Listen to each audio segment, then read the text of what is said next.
Bonjour, alors aujourd'hui c'est vendredi, donc on va faire art visuel. Alors on va continuer sur l'histoire de l'art avec Musette Sourisette. Donc vous vous souvenez que Musette Sourisette, en a marre de ses voisins, part sur les routes et cherche une nouvelle maison. Donc au début elle croise un poisson à la manière de Matisse, mais elle ne veut pas vivre dans l'eau.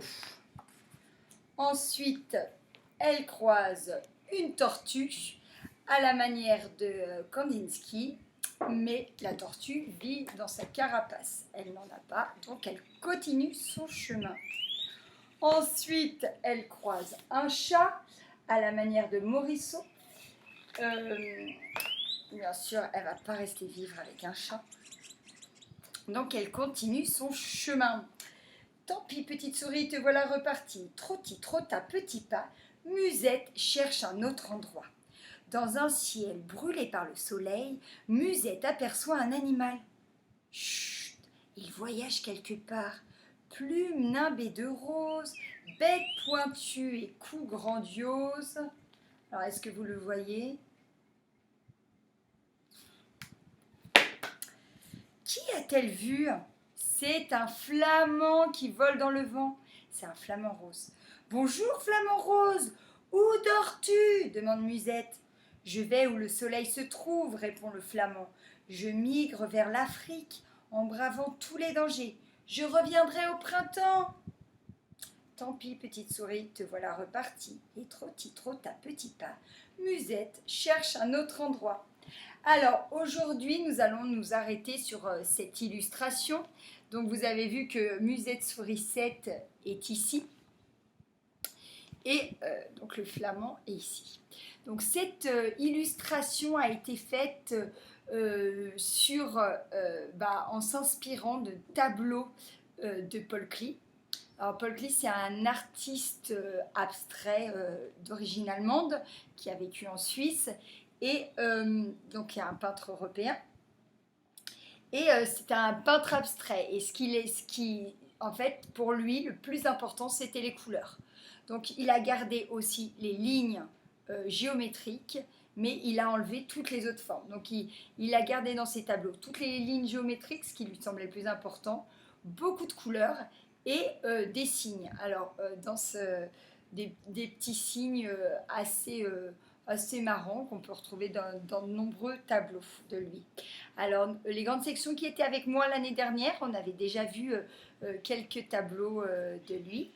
Là, on va s'inspirer. Donc, vous regardez sur Classroom, je vous en ai mis plusieurs. Vous pouvez regarder les petites vidéos. On va s'inspirer d'une œuvre qu'il a peinte, je crois, en 1928. Dans ces années-là. Et ça s'appelle le château et le soleil. Donc vous regardez bien. Et nous, on va essayer de faire une ville. Comme on a travaillé sur les paysages en questionner le monde, on a vu le paysage de la ville, paysage de la campagne, paysage de la mer et paysage de la montagne. Donc montagnard, maritime, urbain pour la ville et paysage rural pour la campagne. Et bien nous, on va faire un paysage urbain. On va essayer de faire la ville à la manière de Paul Klee. Alors, pour ça, vous avez besoin d'une feuille. Alors, moi, j'ai pris une feuille de papier craft, mais vous pouvez prendre une feuille et le peindre dans un marron clair.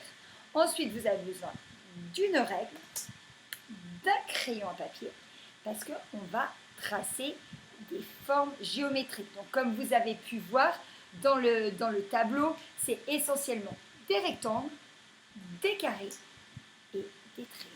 Et bien sûr, le soleil est rond. Donc, on va essayer de faire toutes ces formes géométriques. Donc, vous pouvez utiliser une règle et une équerre. Les CE1, si vous en avez, normalement vous en avez une. Et ensuite, donc moi j'utilise le crayon à papier pour faire la forme de ma ville. Et ensuite, vous pouvez utiliser des craies. Alors, les craies grasses, ça sera encore mieux. Sinon, des crayolats, comme moi, de toutes les couleurs. Et il va falloir colorier. Donc, c'est parti. Alors voilà, j'ai tracé ma ville au crayon à papier. J'ai fait différentes formes, donc des triangles, des rectangles, des losanges, des carrés. Et maintenant, il ne reste plus qu'à colorier. C'est parti. Alors voilà, j'ai mis des couleurs, j'ai pas complètement fini. Il faut continuer. Je vous mettrai la photo de l'œuvre finie. Vous n'oubliez pas de rajouter un soleil, vous pouvez faire un rond. Donc vous voyez, c'est des formes géométriques, tracées à la règle et ensuite coloriées avec des couleurs. Donc presque, vous avez une semaine pour le faire, mais ça serait bien de le faire pour l'amener en classe pour qu'on puisse décorer la classe, continuer à décorer. Donc je remercie tous ceux qui m'ont apporté leurs œuvres depuis le début de l'année. J'aimerais bien que vous continuiez à en apporter pour que la classe soit jolie. Et donc, les nouvelles, on les accrochera directement en classe. Voilà, je vous souhaite un bon week-end. Amusez-vous bien avec cette activité et à la semaine prochaine.